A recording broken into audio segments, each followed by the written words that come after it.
Assalamualaikum. Jadi hari ini kita mau menceritakan journey proses kehamilan aku sampai nanti proses melahirkan. Baby kami. Apa kami? Baby kami. Jadi banyak banget yang suka nanya tuh promilnya apa kak? Promilnya apa? Karena mungkin mereka ini kali ya sayang ngelihat apa? Perjalanan cukup cepet lah, alhamdulillah dari awal tahun 2024 aku hamil Januari, terus kemudian keguguran di Februari, Maret kamu operasi angkat kista dan ovarium kiri, kemudian April, Mei, Juni alhamdulillah. Juni akhir ya? Iya, kamu hamil. Dikabarkan hamil kembali gitu. Nah, jadi banyak nanya apa promilnya, pakai program apa, pakai obat apa.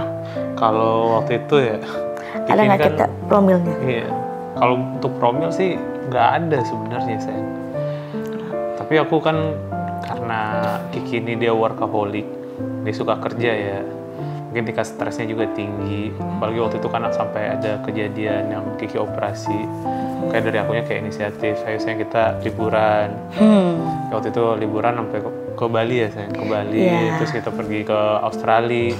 Habis itu kita pergi ke Thailand. Iya, pokoknya jadi gini, kan kalau misalnya orang nanya kok dari keguguran cepet banget. Nah, kenapa Mas Hairi ambil langkah buat ajak aku jalan-jalan? Karena pada saat janinnya itu dikuret, terus dimasukkan ke dalam lab, itu dicek, ternyata hormon stres aku tinggi.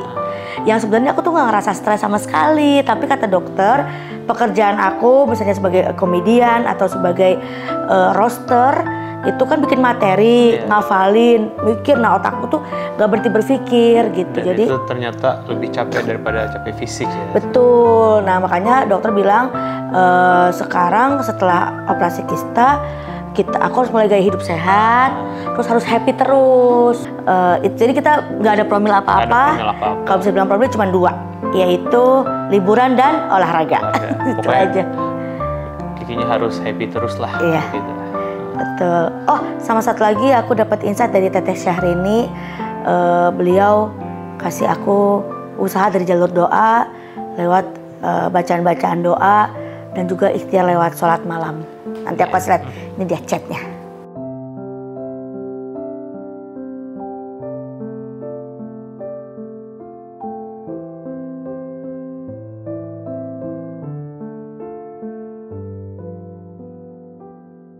Terus setelah tahu hamil, apa aja yang kita lakuin gitu kan? Ya pastinya kita kontrol ke dokter kandungan. Iya. Itu kita memilih untuk ke Dokter Beril. Dokter Beril di RSIA Bunda Menteng.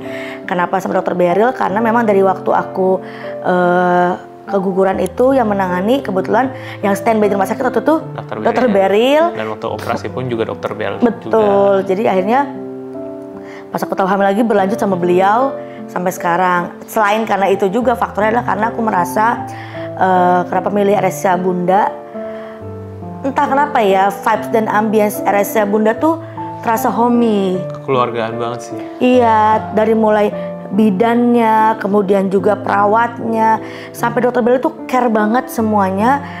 Bahkan lebih sering kadang-kadang mereka yang WA kita duluan kan. Kayak waktu itu Dokter Beril kayak iseng, Kiki gimana Kak Ere? Iya dong, Kiki udah meninggal, Kiki udah sehat. Jadi jangan lupa dicek ya, jangan lupa di ini ya, ingetin Kiki. Aku pernah beberapa kali ada kayak kontraksi palsu, atau ada kram perut waktu lagi syuting, akhirnya harus ke rumah sakit dan itu apa ya, semua ya di Bunda tuh care-nya bener-bener. Aku kaki cek ini ya untuk mengantisipasi gitu. Nah kan berarti kan ini sekarang kontrol sebenarnya 2 minggu, tapi kan kalau Kiki kan seminggu sekali udah sering kontrol kan. Jadi minggu depan nanti kontrol kita cek lagi. Pokoknya beratnya udah di atas 2,5 kilo aja. Nah itu dia tadi selesai check up kehamilan aku, meskipun babynya ngumpet, tapi aku senang karena kondisinya alhamdulillah di 34 week ini babynya baby K udah berat badan naik tadi 2,3 kilo, terus juga semuanya normal, ukuran kepala, paha, air ketuban, habis itu ada kelilit sedikit, gak apa-apa, masih bisa mood. Kalau misalnya orang tanya apa sih yang paling penting kan selain kontrol ke dokter kandungan, menurut aku di fase kehamilan ini orang tuh banyak bilang kayak Kiki kok pas hamil tambah cantik, tambah kelihatan seger gitu. Apa sih rahasianya? Menurut aku selain aku secara fisik ataupun mental mungkin siap gitu ya, tapi tetap aja ada trauma keguguran, ada trauma itu tuh ada. Nah, apa yang paling penting ya itulah support dari suami. Tapi dari trimester pertama itu kan fase muntah-muntahnya aku tuh. Dan di situ supportnya Mas Heri juga penting banget. Sampai sekarang hamil besar apalagi susah tidur, aku rasanya tuh kamu yang suka mijetin kayak gitu. Kalau malu suka ngusap-ngusap. Mungkin salah satu support suami juga ya. Itu jadi hamil bukan hanya tentang istri tapi juga tentang suami karena bikinnya kan bareng-bareng ya. Jadi tolonglah selama proses. Dan aku bersyukur banget alhamdulillah, maksudnya sampai mamaku pun terharu nangis gitu waktu itu ngelihat Mas Hairi begitu juga sigap, siaga sebagai seorang suami. Dan yang paling aku senang adalah beliau sesibuk apapun mengusahakan atau mengupayakan buat bisa temenin aku kontrol ke rumah sakit. Tapi kalau nggak bisa banget ya nggak apa-apa juga gitu kalau emang lagi di luar kota misalnya. Cuman Mas Ade juga excited buat tahu perkembangan anaknya tuh udah sejauh mana gitu. Kita juga konsul ke dokter laktasi Dokter Tiwi ya di RSI Bunda. Betul, Dokter Tiwi. Jadi emang kita juga udah banyak dengar rekomendasi soal Dokter Tiwi. Beliau udah salah satu dokter DSA yang dokter spesialis anak yang sangat pro terhadap mengasihi. Jadi gimana? Nah, kayak edukasi yang dikasih dokter Tiwi kepada kita tuh kayak bikin kita sadar loh sayang betapa pentingnya ASI. Terus kan kita nih mungkin bisa dibilang nih orang tua baru ya. Kita kan ngerti bagaimana cara ASI yang bagus, bagaimana cara ngendaliin hormon ibu agar ASInya keluar terus. Nah, dokter Tiwi itulah yang kayak ngasih tahu ini kamu harus kayak gini nih, harus kayak gini nih, coba pijat ini, pijat ini. Jadi kan dari kita berdua sebagai orang tua baru nih, jadi kayak memberikan kita ketenangan. Jadi kita nggak panik kayak ini kita harus apa nih, kita harus udah tahu ilmunya, ilmunya udah tahu ilmunya gitu. Dan lagi-lagi proses menyusui bukan cuma tentang si ibu sama anak, tapi juga ada peran ayah di situ. Itu penting banget karena ternyata ketika seorang ibu mau menyusui anaknya, mengasihi anaknya, itu harus happy. Dan hormon itu, hormon oksitosin, endorfin yang dikeluarkan tuh, dia akan bisa happy kalau ibunya bahagia. Ibunya bahagia kalau bapaknya membahagiakan. Jadi makanya waktu kita konsul itu Mas Hairi harus ikut, harus ada supaya dikasih tahu, jangan bapaknya pikir yang menyusui adalah tugas yang ngasih ASI itu tugas ibunya aja gitu. Betul. Padahal di situ ada peran penting bapak di situ agar ASI itu keluar dengan lancar dan deras. Iya, amin. Kita kan tujuannya seperti itu ya. Aku terharu guys karena tadi udah bisa keluar. Berarti itu termasuk namanya kolostrum.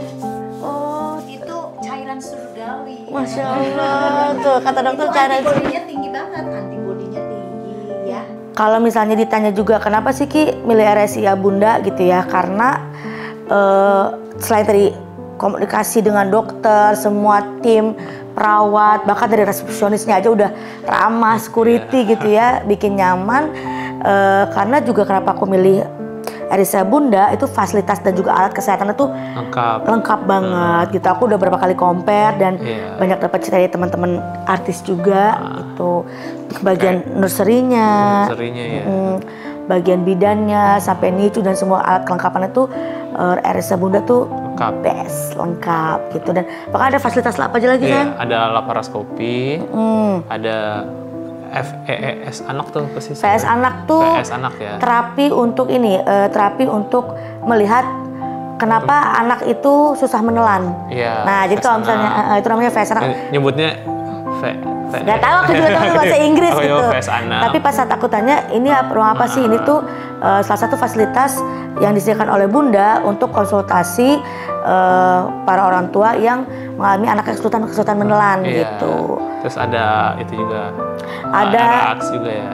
Iya, ERAX. Nah, salah satu yang aku pilih adalah karena di RSI Bunda sudah melaksanakan operasi ERAX, di mana kayaknya aku juga akan mengambil jalan itu. Kenapa Ki? Misalnya nggak lahiran normal, karena secara riwayat kan aku pernah ada keguguran, aku pernah ada operasi kista. Nah operasi kista aku tuh waktu itu pakai laparoskopi itu ya sayang ya. Jadi cuma 3 titik gitu. Terus kemudian ada juga layanan rehabilitasi medik tumbuh dan kembang anak. Jadi memang namanya juga rumah sakit ibu dan anak Bunda, menurut aku ya aku merasa pilihan tepat untuk aku menjatuhkan pilihan di RSCA Bunda. Nah inilah tiba saatnya kita menghadapi hari yang kita tunggu. Yang kita deg-degan. Yap. Makin hari makin deg-degan. Proses melahirkan dan juga proses persalinan baby K. Dan kita pilih di RSCA Bunda. Nanti dari sini.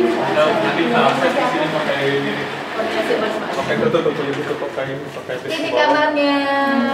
Silakan.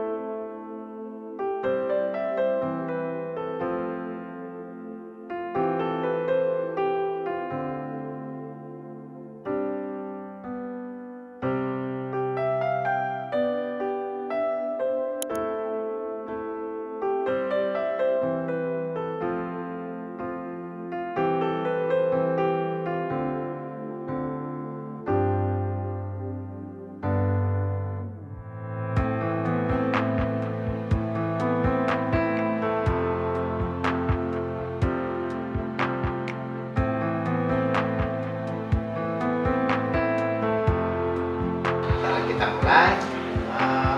Ada ya ini masih mau udah sudah.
Kalau seneng banget pegang mama ditaruh ini udah satu.